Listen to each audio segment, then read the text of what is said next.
కాకపోతే మగవారికి సంబంధించింది మోర్ దెన్ 50 ఇయర్స్ ఉన్న వాళ్ళు చేయాల్సిన స్పెషల్ టెస్ట్లు ఏంటి అని మనం ఇంతకుముందు అనుకున్నాం. ప్రోస్టేట్ స్పెసిఫిక్ యాంటీజెన్ అనే టెస్ట్. ఆ ప్రోస్టేట్ స్పెసిఫిక్ యాంటీజెన్ అనే టెస్ట్ మనకి 4 నానోగ్రాముల కంటే ఎక్కువగా ఉన్న వాళ్ళకి మనకు ప్రోస్టేట్ బయాప్సీ కానీ ప్రోస్టేట్ ఎంఆర్ఐ కానీ చేయించుకోవడం చాలా మంచిది. మనకు ప్రోస్టేట్ ఎంఆర్ఐ చేయించినప్పుడు ఏదైనా అబ్నార్మల్ అనిపించినప్పుడు తప్పనిసరిగా ప్రోస్టేట్కి బయాప్సీ పోవడం మంచిది. ఎందుకంటే ఇది రెండో అతిపెద్ద క్యాన్సర్, ప్రాణాంతకమైన క్యాన్సర్. ఈ 50 సంవత్సరాలు పైబడిన మేల్స్లో వచ్చే క్యాన్సర్. కాబట్టి మనం దీని విషయంలో చాలా జాగ్రత్తగా ఉండాలి. అయితే హార్ట్ డిసీజ్కి సంబంధించినంత వరకు మనం ఈసీజీ లిపిడ్ ప్రొఫైల్ తోటి మనం హార్ట్ డిసీజ్ వచ్చే ఆస్కారం ఉందని అనుకున్నాం కదా.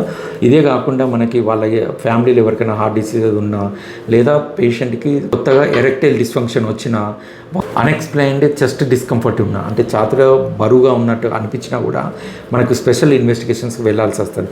ఈ కార్డియాకి సంబంధించినంత వరకు స్పెషల్ ఇన్వెస్టిగేషన్స్ ఏంటంటే కరోనరీ కాల్షియం స్కోర్ ఒకటి, ట్రెడ్మిల్ టెస్ట్ ఒకటి, కెరోటిడ్ డాప్లర్. మనకి కెరోటిడ్ డాప్లర్ చేసేసి లోపల ప్లేక్ ఉందా, అథెరోస్క్లెరోటిక్ ప్లేక్ ఉందా అన్నది చూసుకోవాల్సిన అవసరం ఉంటుంది. ఎందుకంటే అథెరోస్క్లెరోటిక్ ప్లేక్ ఉంటే మనకి ఫ్యూచర్లో పక్షవాతం వచ్చే ఛాన్సెస్ ఎక్కువ ఉంటాయి. డయాబెటీస్, కిడ్నీకి సంబంధించిన స్పెషల్ ఇన్వెస్టిగేషన్స్ ఏంటి అంటే ఎఫ్బిఎస్, హెచ్బిఏవన్సీ తోటి మనం డయాగ్నోసిస్ చేసిన తర్వాత కిడ్నీ ఫంక్షన్ ఎట్లా ఉందో చూసుకోవడానికి కిడ్నీ ఫంక్షన్ టెస్ట్లు చేస్తాం. వీటిలలో మనకు అబ్నార్మల్ ఉందని తెలిసినా, మనకు డయాబెటీస్ చాలా రోజుల నుంచి ఉందన్నప్పుడు, కాళ్ళ వాపులు వస్తున్నాయి అనుకున్నా, హెచ్బిఏవన్సీ మనకు 7.5 కంటే ఎక్కువ ఉన్నా మనం మైక్రో ఆల్బుమిన్యూరియా అనే టెస్ట్ ఒకటి, ఈజీఎఫ్ఆర్ అనే టెస్ట్ ఒకటి చేయించుకోవాలి. ఇవి రెండు కూడా స్పెషల్ టెస్ట్లు. మనకి కిడ్నీ డ్యామేజ్ అవుతుందా లేదా అనేది తెలుసుకోవడానికి స్పెషల్ టెస్ట్లు అనమాట. 25% కంటే ఎక్కువ మంది 50 సంవత్సరాలు పైబడిన వాళ్ళు, వీళ్ళలో మనకి క్రానిక్ కిడ్నీ డిసీజ్ వచ్చే ఆస్కారం ఎక్కువగా ఉంది. కొలాన్ క్యాన్సర్కి సంబంధించిన దానికి వచ్చినప్పుడు మనము అకల్ట్ బ్లడ్ అని చేస్తాం. అంటే స్టూల్ అకల్ట్ బ్లడ్. మనకు స్టూల్ అకల్ట్ బ్లడ్ అంటే మోషన్స్లో మనకు కనిపించని బ్లడ్ లాస్ ఉందా అన్నది టెస్ట్ మెయిన్గా చేస్తాం.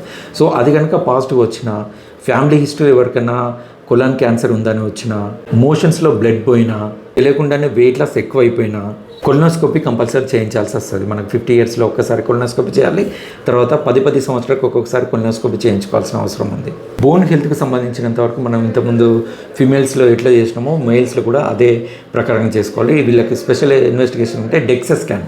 ఈ డెక్సా స్కాన్ని చేసుకోవడం వల్ల బోన్ ఫ్రాక్చర్ అయ్యే ఈవెంట్స్ తగ్గుతాయి. వీళ్ళలో కూడా ఫీమేల్స్ లాగానే మనకు 1 ఇంచ్ కంటే తక్కువ హైట్ తగ్గినా కానీ, చిన్న దెబ్బలకే, చిన్న పడిపోయినప్పుడే బొక్కలు ఇరిగిపోవడం జరిగినప్పుడు కానీ మనం ఈ డెక్సా స్కాన్కి పోవడం చాలా మంచిది. లివర్ ఫంక్షన్కి వచ్చినప్పుడు మనకు ఎల్ఎఫ్టీలో మనకు బేసిక్ లివర్కి సంబంధించిన ఇన్వెస్టిగేషన్ తెలుస్తుంది.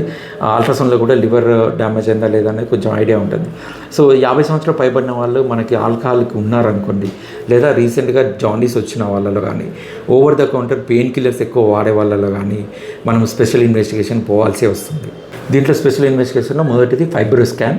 సో ఈ ఫైబ్రో స్కాన్ తోటి మనకి ఎలాస్టిసిటీ ఎంత ఉందో తెలుస్తుంది, అంటే లివర్ ఎంత గట్టి పడుతుంది అనేది తెలుస్తుంది. రెండవది ఎండోస్కోపిక్ అల్ట్రాసోనోగ్రఫీ. దీంతో మనకి ప్యాంక్రియాస్కి సంబంధించిన క్యాన్సర్ ఏమైనా ఉంటే ఈ టెస్ట్లో మనకు బయటపడుతుంది. నార్మల్ అల్ట్రాసౌండ్లో బయటపడదు. 50 సంవత్సరాలు దాటిన తర్వాత మనకు సిమ్టమ్స్ ఎక్కువ కనబడవు కాబట్టి ఒక డిటెక్టివ్ లాగా మనం వాళ్ళని ఇన్వెస్టిగేట్ చేయాల్సి వస్తుంది. చాలా క్యాన్సర్లు కానీ, చాలా అండర్లైన్ అంటే ప్రాణాంతక వ్యాధులు కానీ వాళ్ళకు మనకు కనబడకుండానే లోపల పెరుగుతూ ఉంటాయి. కాబట్టి మనం ఎర్లీగా ఇలాంటి సాధారణ ఇన్వెస్టిగేషన్స్, స్పెషల్ ఇన్వెస్టిగేషన్ చేసుకొని తొందరగా డిసీజ్ని ఐడెంటిఫై చేస్తే చాలా మంచిది. Thank you.